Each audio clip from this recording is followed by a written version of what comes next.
है और आज जो लोकतंत्र के रहनुमा बनकर बैठे हैं उन पर भी सवाल खड़ा होता है। तो ऐसी परिस्थिति में हमें क्या करना होगा?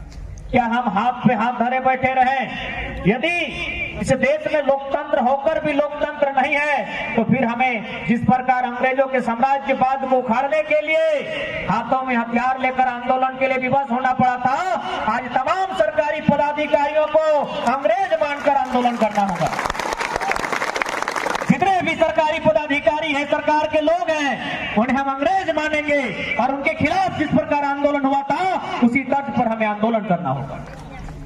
क्योंकि आज एक बात हमेशा याद रखिए, टाटा रहे, अंबानी रहे, अडानी रहे या बिल गेट्स रहे, सबने देखा, सबने जाना, ये बिजनेस कुछ क्षण के लिए हो सकता है, नौकरी कुछ क्षण के लिए हो सकती है, ये जमीन अस्थायी होता है। आप और हम बिल गेट्स का नाम सुनते थे कि दुनिया का सबसे धनी आदमी है, आज नंबर 1 में है क्या? शायद नहीं है। कहे नहीं है ना, अपना माइक्रोसॉफ्ट का बहुत बड़ा शेयर वो बेच चुका है। बिल गेट्स के बारे में हम लोग सुनते थे कि वो दुनिया का सबसे धनी आदमी है, लेकिन आज नहीं है, क्योंकि वो अपना जो माइक्रोसॉफ्ट है सुनने में आया उसका कुछ हिस्सा या फिर किसी प्रकार का शेयर वो बेच चुका है। आज उसके पास 3 लाख एकड़ का जमीन है। आज उसके पास 3 लाख एकड़ का जमीन है। 3 लाख एकड़ यानी लगभग चांडिल डैम के बराबर। आपका ये 4 लाख में है ना, 4 लाख एकड़ यानी सारी लड़ाई जमीन के लिए।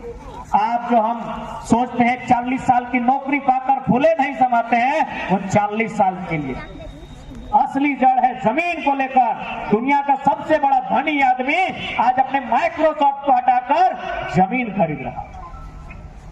इसलिए आज इस जमीन बचाने की लड़ाई में जिस प्रकार हमारे पूर्वजों ने चाहे अंग्रेजों से सामना करना हो या अलग झारखंड राज्य का गठन करना हो, अपने प्राणों की आहुति देकर अलग झारखंड भी लिया है और भारत को स्वतंत्र भी कराया है, हमें अपनी माटी को बचाने के लिए आगे आना।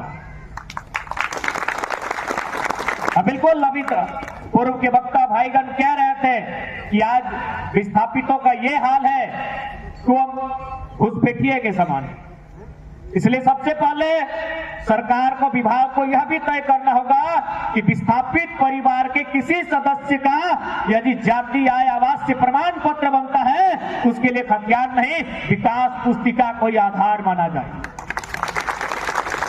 कि हमारे पास तो खतियान है नहीं, हमको जो 12.5 डिसमिल का जमीन मिला है उसमें डीड मिलेगा, खतियान वहां भी नहीं मिलेगा।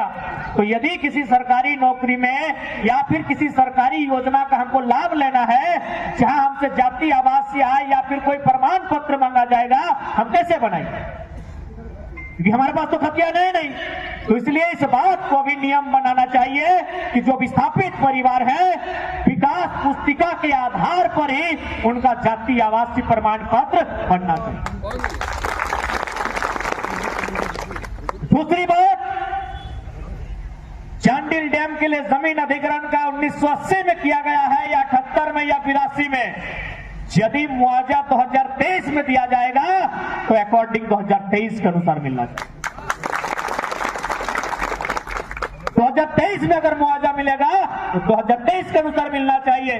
क्योंकि यदि 1980 का मामला है, अगर आप 1980 में हमें पूंजी देते तो उस पूंजी से हम पूंजी बना चुके होते। इसलिए अगर आप 23 में मुआवजा देंगे तो 23 के अनुसार मुआवजा मिलना चाहिए, इस बात को बताना होगा। और ऐसा हो चुका है, ऐसा इसी भारत देश में हो चुका है।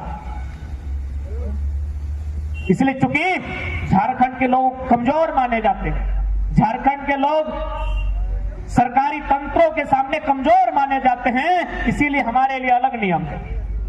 बाकी इसी देश में मुआवजा के विषय में जिस समय मुआवजा दिया गया था उस समय की राशि का निर्धारण किया गया। इसलिए आज इस बात को ध्यान में रखना होगा।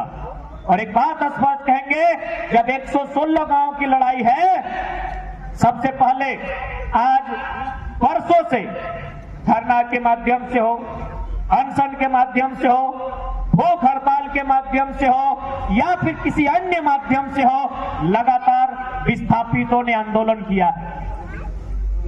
लेकिन यदि ये हुक्मरान जो पूरी तरह से चंद मुट्ठी भर अमीरों के कब्जों में है, अगर ये नहीं सुनती है, यदि हमारी आवाज इनके कानों तक नहीं पहुंचती है, तो भगत सिंह की 53 को धारा लगा देती है पुलिस, हम लोग केस में फंस के रह जाते हैं, उसी में परेशान हो जाते हैं। नेताजी के चरण में जाके पढ़ते हैं कि भाई 353 से मुक्ति दिलाइए। 353 नहीं, अरे जरूरत पड़े तो 302 का धारा लगाइए, सीधे मर्डर केस का। क्योंकि आपको क्या लगता है 40 साल पुराना रोग है, इतनी जल्दी और इतनी आसानी से आपको आजादी और छुटकारा मिलेगा?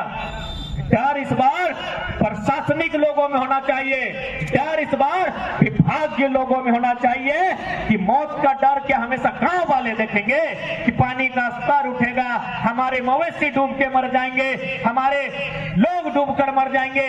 ये डर अब उनमें होना चाहिए कि यदि हमारे गांव में एक भी इंसान तो दूर की बात है, यदि एगो मुर्गी चेंगना छगरी की भी जान जाती है तो दफ्तर में बैठे अधिकारी को नोच के उसका गर्दन उतार देंगे। डर उन्हें होना चाहिए, इसलिए समय लगता है, समय लीजिए। आज जो डरे सहमे लोग हैं उन्हें बारूद बनाइए, ऐसे भी 40 साल समय लगा है, 4 महीने और लगे, दिक्कत नहीं है, लेकिन 116 गांव से फौलाद निकालिए और इनका मुकाबला कीजिए।